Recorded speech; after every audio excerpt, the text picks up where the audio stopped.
So the Care After Death team is an integrated team that covers the bereavement side of things, which is the coordination of the paperwork and the management of the body stores.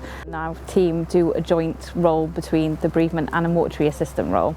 We don't manage the Grange because that's managed by pathology, but in every other site it's my team from the time that someone dies to the time they get released for the funeral director. It's all one team that does everything with the coordination of the paperwork, any viewings that need to be taking place with the deceased patients, and the release to the funeral directors.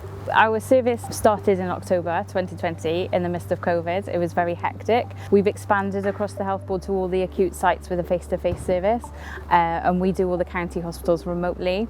And now we're putting in little things like fundraising for handprints and doing the little bits that help support families even more.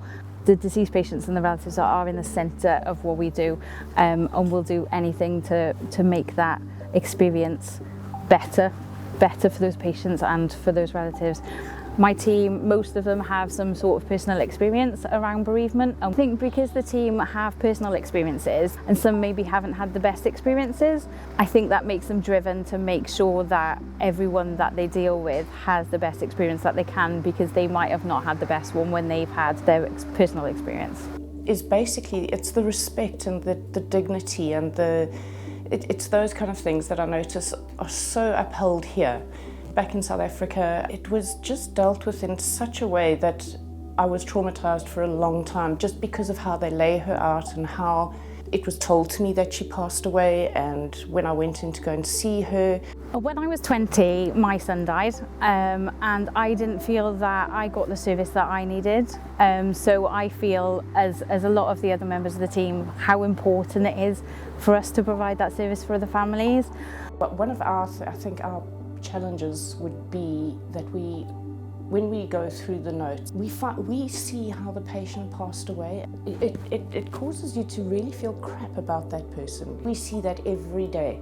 And even though you're dealing with the families, you're doing all of this over a week, you can really feel absolutely hammered by some of the stuff. But our team support each other 110%. If anybody's having a bad moment, they are literally within seconds right there.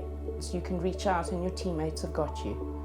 I just think it's really rewarding to know that you've done that.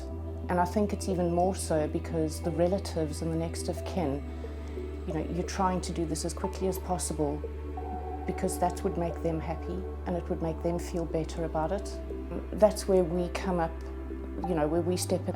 Even if you don't have good news, if you haven't got the paperwork, they're still relieved that you phoned them back. Somebody cares. And I think that's our thing. I think we care. We care a hell of a lot.